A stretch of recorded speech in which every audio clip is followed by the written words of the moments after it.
Hello friends, welcome to our YouTube channel that is IP trend. और आज की class में हम स्टार्ट करने जा रहे हैं चैप्टर 12 ऑफ कंप्यूटर साइंस। जैसा कि आप सब जानते ही हैं कि हम क्लास 12th का कंप्यूटर साइंस और इंफॉर्मेटिक प्रैक्टिसेस का सिलेबस जो है वो कवर कर रहे हैं, जो कि आपका टर्म 2 में आने वाला है।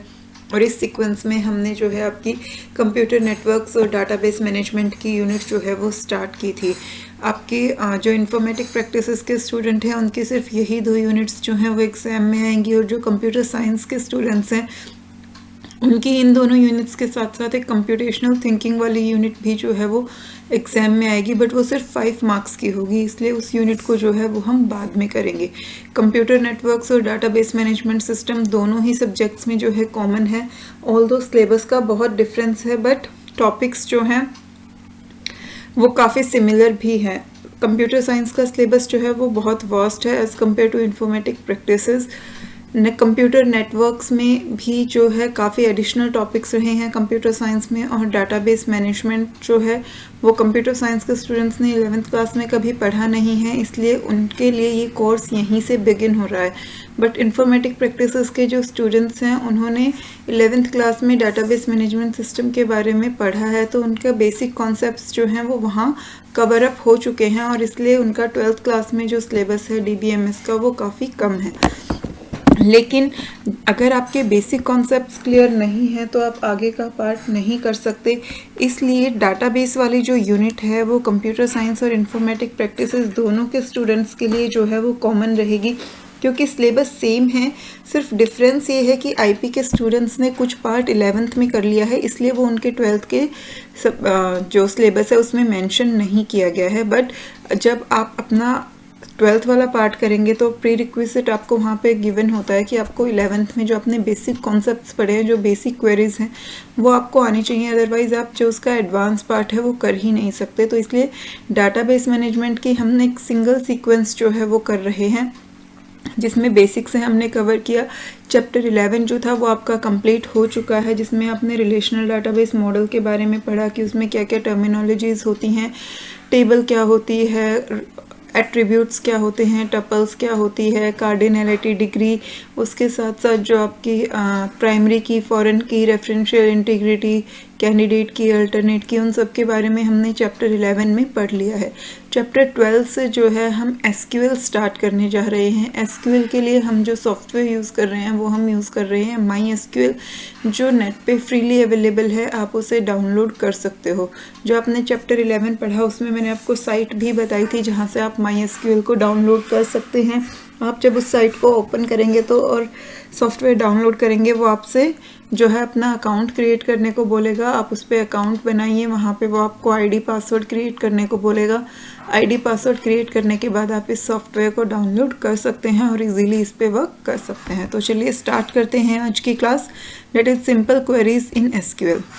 बट क्वेरीज स्टार्ट करने से पहले हमें पता होना चाहिए कि एसक्यूएल जो है वो क्या है, और साथ ही साथ एसक्यूएल में कौन कौन से डाटा टाइप्स होते हैं, उसकी कमांड्स का सिंटेक्स क्या होता है, इसमें लिटरल्स कौन से हैं, हम इसमें कमेंट्स को कैसे स्पेसिफाई करते हैं। जब हमें ये सारी चीज़ें पता होंगी उसके बाद ही जो है हम क्वेरीज स्टार्ट कर सकते हैं। तो सबसे पहले हम इंट्रोडक्शन से स्टार्ट करते हैं। SQL, that is structured query language, was developed in 1970 in IBM laboratory। SQL की बिगनिंग जो है वो 1970s में हुई थी IBM laboratory से। SQL sometime also referred to as SQL is a 4th generation non procedural language। SQL को कई बार हम SQL के नाम से भी जानते हैं, जो कि 4th जनरेशन है नॉन प्रोसीजरल लैंग्वेज की। The non procedural language just need to be specified what of the problem। This is in non-procedural language what is required is specified in contrast to third generation language, that is how it is to be done। तो जो non-procedural language होती हैं उनकी जो third generation थी वहाँ पे हमें अपनी प्रॉब्लम भी स्पेसिफाई करनी पड़ती थी, दैट व्हाट इज़ रिक्वायर्ड, और साथ ही साथ वो सॉल्व कैसे होगी वो भी हमें मेंशन करना पड़ता था। व्हाट और हाउ दोनों ही चीज़ें हमें मेंशन करनी पड़ती थी, बट फोर्थ जनरेशन में क्या चेंजेस आए कि हमें सिर्फ ये बताना है कि प्रॉब्लम क्या है, what the problem is, but how it should have to be solved ये हमें बताने की ज़रूरत नहीं होती है। Since SQL is non-procedural and that is what make it simple, it makes an RDBMS possible। क्योंकि ये एक नॉन प्रोसीजरल लैंग्वेज है, इसी की वजह से ये एक बहुत ही सिंपल लैंग्वेज बन जाती है, जिससे कि RDBMS की सारी टास्क्स को सॉल्व करना इसके लिए पॉसिबल होता है। SQL being non-procedural describe what all data is to be retrieved or inserted or modified or deleted। क्योंकि SQL नॉन प्रोसीजरल लैंग्वेज है तो इसलिए ये डाटाबेस में सिर्फ ये बताती है कि कौन सा डाटा हमें रिट्रीव करना है, कौन सा डाटा हमें इंसर्ट करना है, किस डाटा को हमें मॉडिफाई करना है या फिर किस डाटा को हमें डिलीट करना है, rather than specifying code describing how to perform the entire operation। और ये कोड जो होता है वो स्पेसिफाई नहीं करती कि उस ऑपरेशन को हमें कैसे परफॉर्म करना है। आपको सिस्टम से कुछ डाटा चाहिए तो आप सिर्फ ये मेंशन करते हो कि आपको सिस्टम से कौन सा डाटा चाहिए, ये मेंशन नहीं करते हो कि वो डाटा आपको सिस्टम से रिट्रीव कैसे करना है। सिमिलरली अगर आपको किसी डाटा को मॉडिफाई करना है तो आप सिर्फ कमांड में क्या देते हो कि आपको ये डाटा मॉडिफाई करना है, लेकिन वो मॉडिफिकेशन कैसे होगी ये हम मेंशन नहीं करते हैं।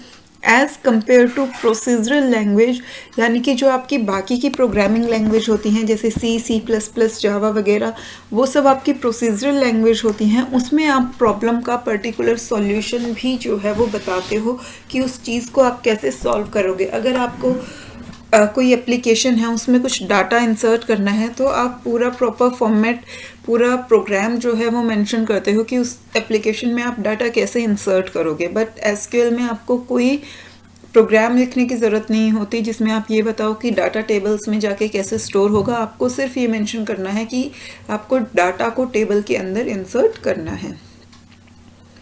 SQL enables the following। First one is creating modifying database structure. SQL की हेल्प से आप डाटाबेस स्ट्रक्चर को क्रिएट कर सकते हो, मॉडिफाई कर सकते हो। Changing security settings for the system, आप अपने सिस्टम की सिक्योरिटी सेटिंग्स को चेंज कर सकते हो। Permitting users for working on database और टेबल्स, आप यूजर्स को डाटाबेस और टेबल्स पे वर्क करना अलाउ कर सकते हैं। क्वेरिंग डाटाबेस, आप डाटाबेस से क्वेरीज कर सकते हैं, उससे डाटा को रिट्रीव कर सकते हैं।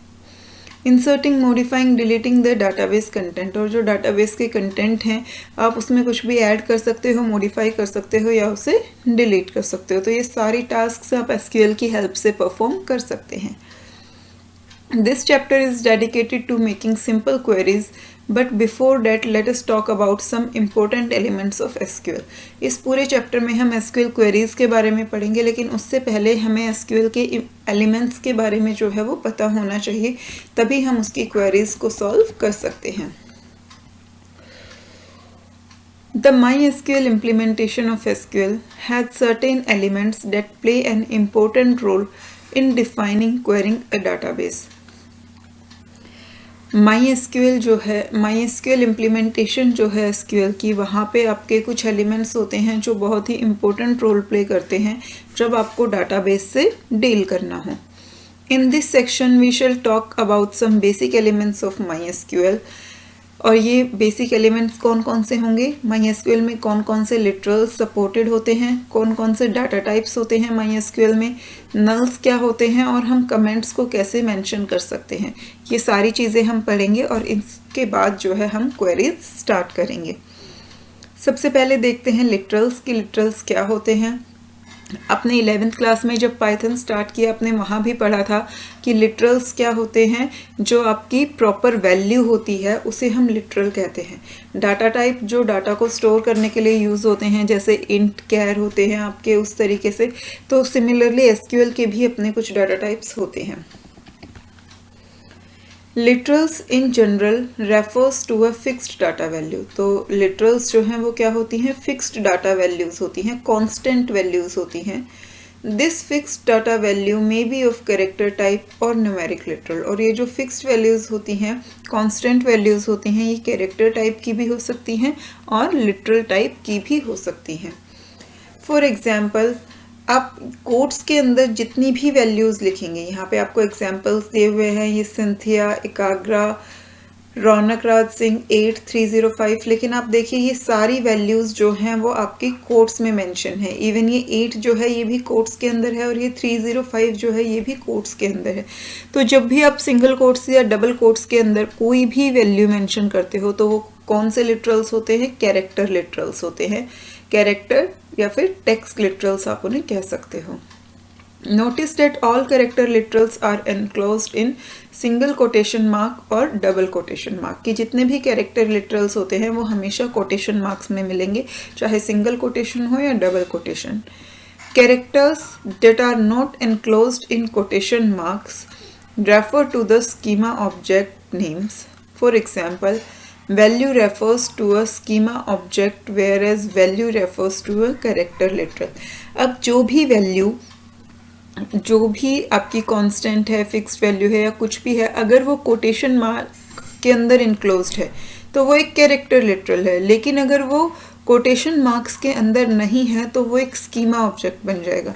जैसे ये देखिए, फॉर एग्जांपल वैल्यू, अब यहाँ पे ये वैल्यू जो है ये कोटेशन मार्क्स में नहीं है, तो क्योंकि ये कोटेशन मार्क्स में नहीं है तो ये एक स्कीमा ऑब्जेक्ट की तरह एक्ट करेगा। अब स्कीमा ऑब्जेक्ट जो है ये कोई भी हो सकता है, किसी टेबल का नाम हो सकता है, किसी कॉलम का नाम हो सकता है, किसी डाटाबेस का नाम हो सकता है, या फिर आपने व्यूज़ इंडेक्सेस क्रिएट किए हों उनका नाम हो सकता है, लेकिन ये कोई भी कैरेक्टर लिटरल नहीं है, ये सिर्फ और सिर्फ स्कीमा ऑब्जेक्ट हो सकते हैं।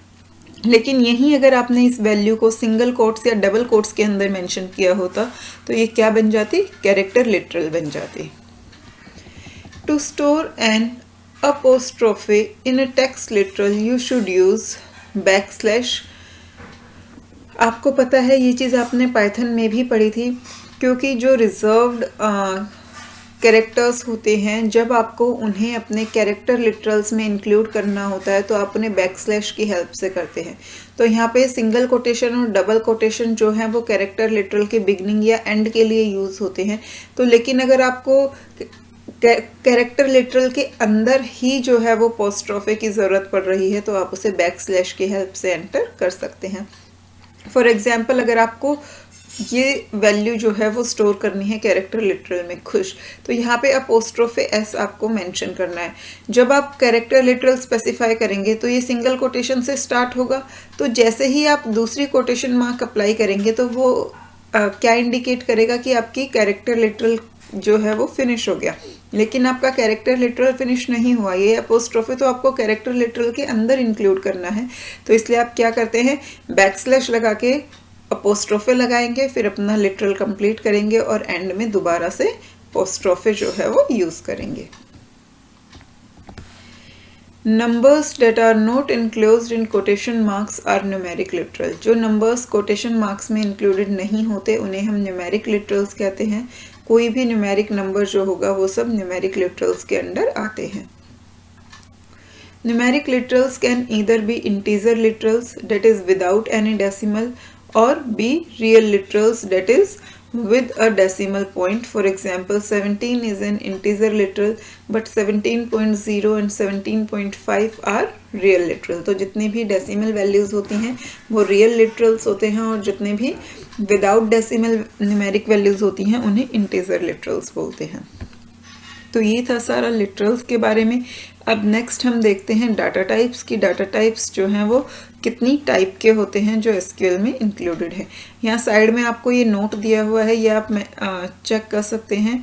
A numeric literal can store a maximum of 53 digits of precision. जो न्यूमेरिक लिटरल्स हैं वो 53 डिजिट्स की प्रिसीजन तक वैल्यूज़ को स्टोर कर सकते हैं।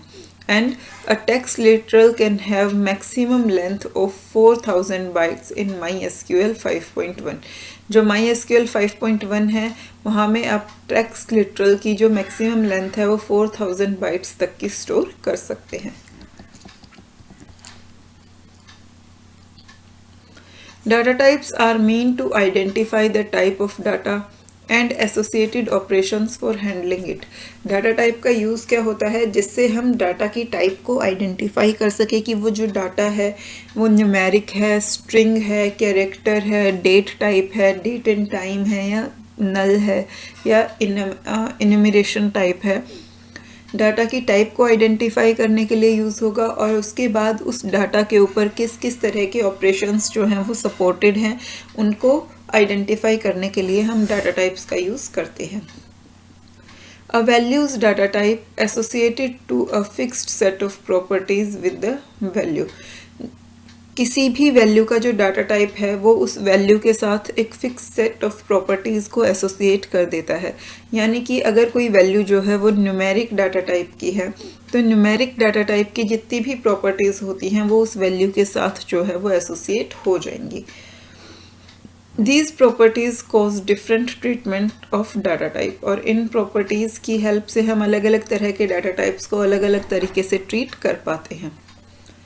For example, you can add value of number data type, but you cannot add values of char or varchar type।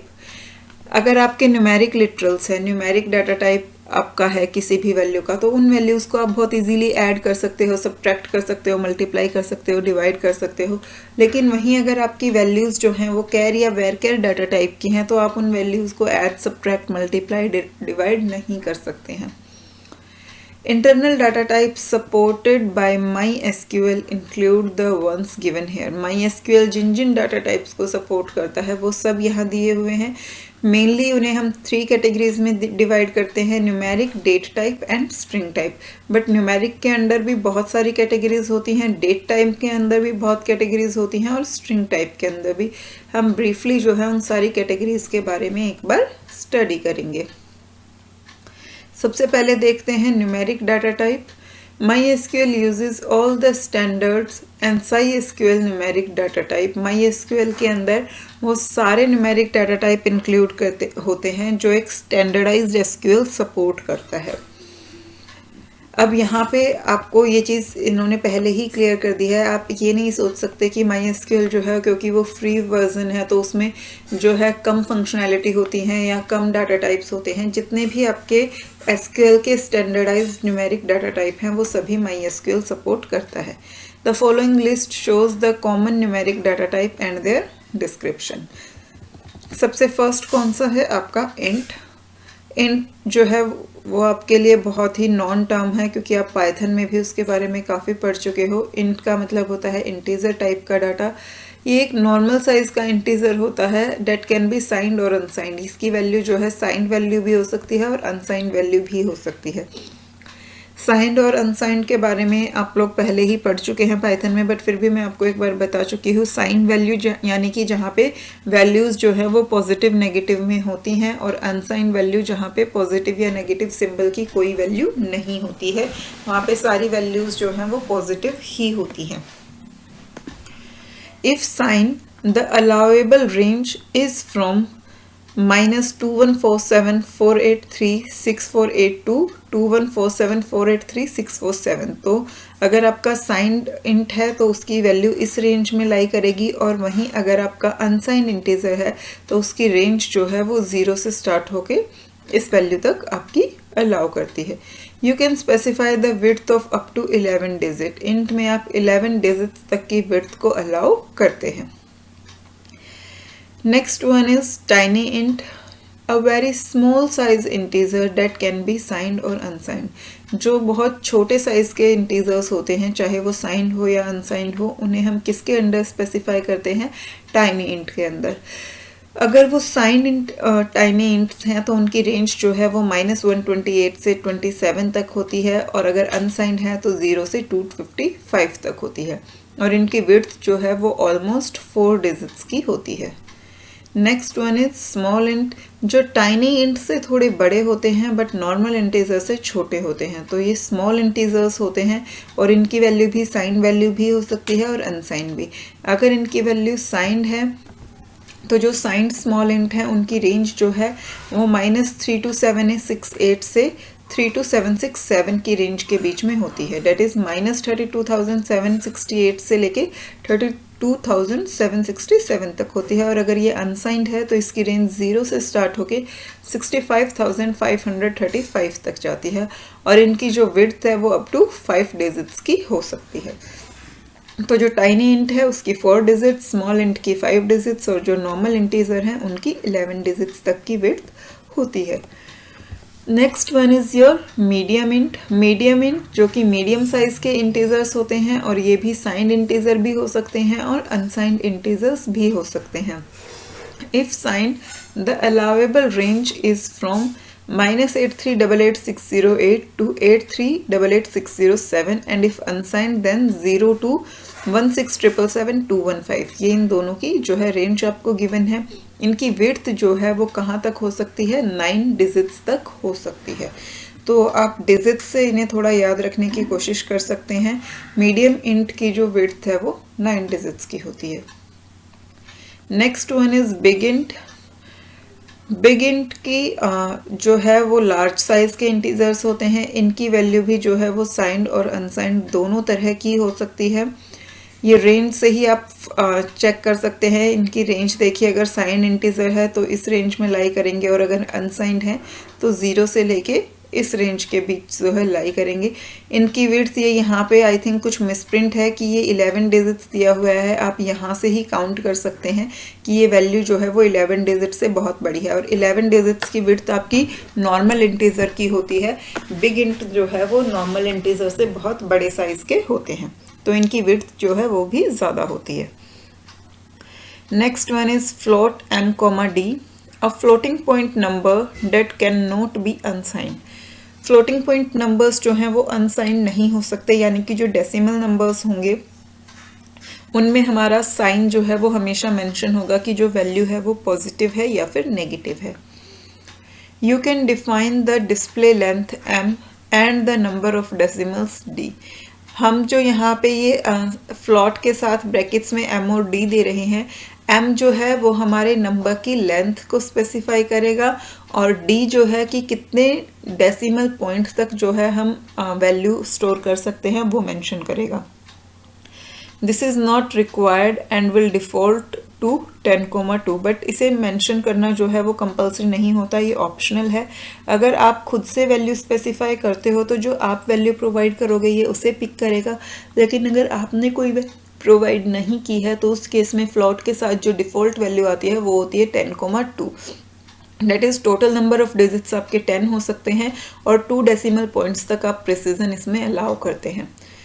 Where 2 is the number of decimal, यानी कि डेसिमल के बाद आपके पॉइंट के बाद जो है वो 2 डिजिट्स हो सकते हैं, and 10 is the total length of digits, और टोटल डिजिट्स की लेंथ कितनी होगी आपकी 10 होगी इंक्लूडिंग डेसिमल। इसमें डेसिमल के बाद वाले जो डिजिट्स हैं वो भी आपके इंक्लूड होते हैं। Decimal precision can go to 24 places for a float. Default 2 होती है, लेकिन अगर आप खुद से वैल्यू मेंशन कर रहे हैं तो फ्लोट में जो ये प्रिसीजन है वो आप 24 प्लेसेस तक की मेंशन कर सकते हैं। डबल प्रिसीजन जो है ये भी आपके फ्लोटिंग पॉइंट नंबर्स होते हैं, और ये भी आपके साइन नंबर्स होते हैं जिनमें पॉजिटिव या नेगेटिव वैल्यूज़ होती हैं। यहाँ भी वही सेम चीज़ है आपकी कि m जो है वो आपके डिजिट्स की टोटल लेंथ स्पेसिफाई करता है, और d जो है वो डेसिमल के बाद कितने नंबर ऑफ डिजिट्स आते हैं वो स्पेसिफाई करता है। यहाँ पे भी m और d स्पेसिफाई करना जो है वो कंपल्सरी नहीं है। बाय डिफ़ॉल्ट इनकी वैल्यू क्या होती है 16 और 4। फ्लोट के केस में ये 10 और 2 थी, बट डबल के केस में ये 16 और 4 होते हैं। यहाँ पे डेसिमल के बाद की जो प्रिसीजन है वो डबल हो जाती है। फ्लोट में आप 2 डेसिमल पॉइंट्स तक प्रिसीजन दे सकते हैं, डबल में आप 4 डेसिमल पॉइंट्स तक प्रिसीजन दे सकते हैं, यानी कि डेसिमल के बाद आप 4 डिजिट्स तक वैल्यू लिख सकते हैं। और डिफ़ॉल्ट जो आपकी टोटल लेंथ होती है डिजिट्स की वो 16 होती है, बट आप ये खुद से भी मेंशन कर सकते हैं। और जब आप खुद से वैल्यू मेंशन करते हैं तो जो डेसिमल के बाद की प्रिसीजन है वो आप 53 प्लेसेस तक अलाउ कर सकते हैं, और इसीलिए इसे डबल बोला जाता है क्योंकि इसकी वैल्यू जो है वो फ्लोट के कंपैरिजन में ऑलमोस्ट डबल होती है प्रिसीजन की। Next is decimal m, d, an unpacked floating point number that cannot be unsigned. In unpacked decimal, each decimal corresponds to 1 byte defining the display length m and the number of decimals d is required। Decimal जो है इसमें आपके numbers जो हैं floating point numbers ही होते हैं। ये भी आपके नंबर्स जो हैं वो अनसाइंड नंबर्स नहीं हो सकते, यानी कि यहाँ भी आपकी वैल्यूज़ या तो पॉजिटिव होंगी या फिर नेगेटिव। बट यहाँ पर क्या होता है कि हर वैल्यू जो है वो 1 बाइट के कॉरेस्पॉन्ड्स होती है। In unpacked decimal each decimal corresponds to 1 byte, कि डेसिमल के बाद हर वैल्यू जो है वो 1 बाइट के इक्विवेलेंट होगी। ये थे आपके सारे न्यूमेरिक टाइप डाटा टाइप्स। अब इसके बाद जो हम देखेंगे वो है डेट एंड टाइम टाइप्स, की डेट और टाइम के कौन कौन से फॉर्मेट्स जो है वो MySQL स्पेसिफाई करता है। MySQL date and time data types are, first one is date. Date जो है वो हम किस फॉर्मेट में स्पेसिफाई करते हैं कि सबसे पहले हम 4 डिजिट्स में ईयर मेंशन करते हैं, उसके बाद 2 डिजिट्स में हम मंथ मेंशन करते हैं और फिर 2 डिजिट्स में डेट मेंशन करते हैं। और ये तीनों ही पार्ट्स जो हैं वो किसकी हेल्प से सेपरेटेड होते हैं, हाइफन की हेल्प से।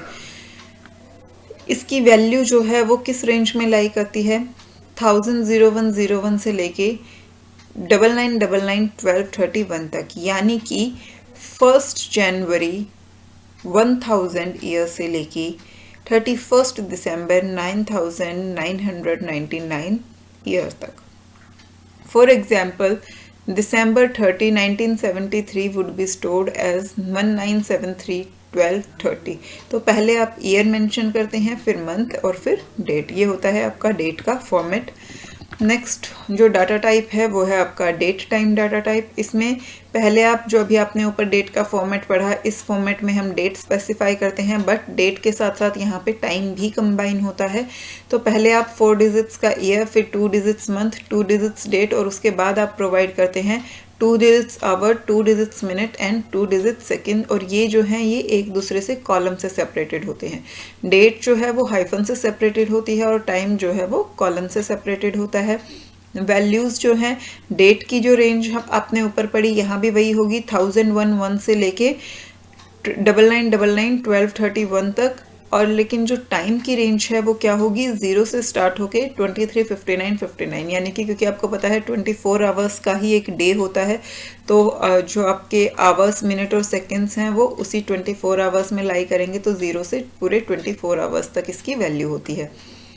अगर आपको एक डेट टाइम गिवन है कि 3:30 आफ्टरनून ऑन December 30, 73, तो आप इसे कैसे मेंशन करेंगे। सबसे पहले year, date is 1973, then month, that is 12th month. After that you will mention the date, that is 30th 1973-12-30। इसके बाद आप टाइम मेंशन करेंगे, आवर। अब आप यहाँ पे देखिए आफ्टरनून है, तो आफ्टरनून में 3 o'clock जो है उसका मतलब 15 है। आप यहाँ पे ये देख सकते हैं 0 से 23 तक सपोर्टेड होता है, तो इसलिए 3 o'clock को आप कैसे मेंशन करेंगे, 15 की हेल्प से। मिनट्स 30 और सेकेंड्स जो हैं वो 00।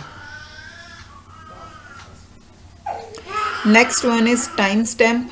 टाइम स्टैम्प जो है वो आपका डेट और टाइम दोनों को मिक्स करके ही होता है। जैसे आपका डेट टाइम है, डिफरेंस सिर्फ क्या होता है कि डेट टाइम डाटा टाइप में आपकी डेट में हाइफन्स और टाइम में कॉलम्स आते हैं, लेकिन जो टाइम स्टैम्प होती है उसमें पूरा का पूरा एक सिंगल स्टैम्प की तरह एक्ट करता है। उसमें ना बीच में कोई हाइफन होता है और ना ही कोई कॉलन होता है। A time stamp between midnight January 1, 1970 and some time in 2038। इसकी रेंज जो है वो इस बीच में लाई करती है। This look like the previous date time format। ये जो आपने ऊपर डेट टाइम फॉर्मेट पढ़ा ये बिल्कुल उसकी तरह होती है, but difference is that only without hyphens between numbers। 3:30 in the afternoon on December 30, 173 would be stored as। अब यहाँ पे आप पहले वही डेट टाइम फॉर्मेट की जैसे ही year, date is 1973, then 12, then date date is 30, after date time 15:30:00। But यहाँ पे कोई भी आपका हाइफन या कॉलन यूज नहीं होता है। तो ये होती है आपकी time stamp. Next one is time. Time data type जो है वो उसमें आप सिर्फ और सिर्फ टाइम मेंशन करते हो, date is hours, minutes and second, और वो सब जो है एक दूसरे से कॉलन से सेपरेटेड होते हैं। Next one is year. Year अगर आपको सिर्फ मेंशन करना है तो वो आप 2 डिजिट्स में भी कर सकते हो और 4 डिजिट फॉर्मेट में भी कर सकते हो। If the length is specified as 2, for example year 2, in that case year can be stored with the help of last 2 digits. अब यहाँ पे आप देखिए, यहाँ पे अगर आपका ईयर लाई करता है 1970 to 2069, तो ये रेंज क्या हो जाएगी आपकी 70 to 69. If the length is specified as 4, year can be 1901 to 2155 and the default length is 4. यानी कि अगर आप ईयर के साथ ब्रैकेट्स में जो है वो लेंथ मेंशन नहीं करते तो डिफ़ॉल्ट लेंथ जो है वो 4 होगी, और अगर आप मेंशन करते हैं तो आप 2 या 4 कोई भी मेंशन कर सकते हैं. तो ये थे सारे डेट और टाइम के डाटा टाइप्स. इसके बाद नेक्स्ट जो आते हैं वो स्ट्रिंग डाटा टाइप है. स्ट्रिंग डाटा टाइप को हम नेक्स्ट क्लास में करेंगे, क्योंकि स्ट्रिंग डाटा टाइप में आपके कई सारे डाटा टाइप्स हैं. उसके बाद जो कैर और वेर कैर है उसमें आपका डिफरेंस क्लियर होना चाहिए. फिर इसके बाद नल्स और कमेंट्स के बारे में हम पढ़ेंगे, और उसके बाद जो है एसक्यूएल क्वेरीज. तो आज की क्लास में हमने जिन डाटा टाइप्स के बारे में पढ़ा उन्हें आप अच्छे से समझिए, और अगर कोई डाउट है तो वो मुझसे कमेंट में पूछिए. साथ ही साथ अगर वो आपको समझ आ गए हैं तो भी मुझे फीडबैक में ज़रूर बताइए, और अगर वीडियो पसंद आई है तो लाइक बटन प्रेस कीजिए. साथ ही साथ अगर चैनल अभी तक सब्सक्राइब नहीं किया है तो जल्दी से उसे सब्सक्राइब कर लीजिए, ताकि आपका कोई भी पार्ट जो है वो मिस आउट ना हो. मिलते हैं नेक्स्ट वीडियो में. Bye bye.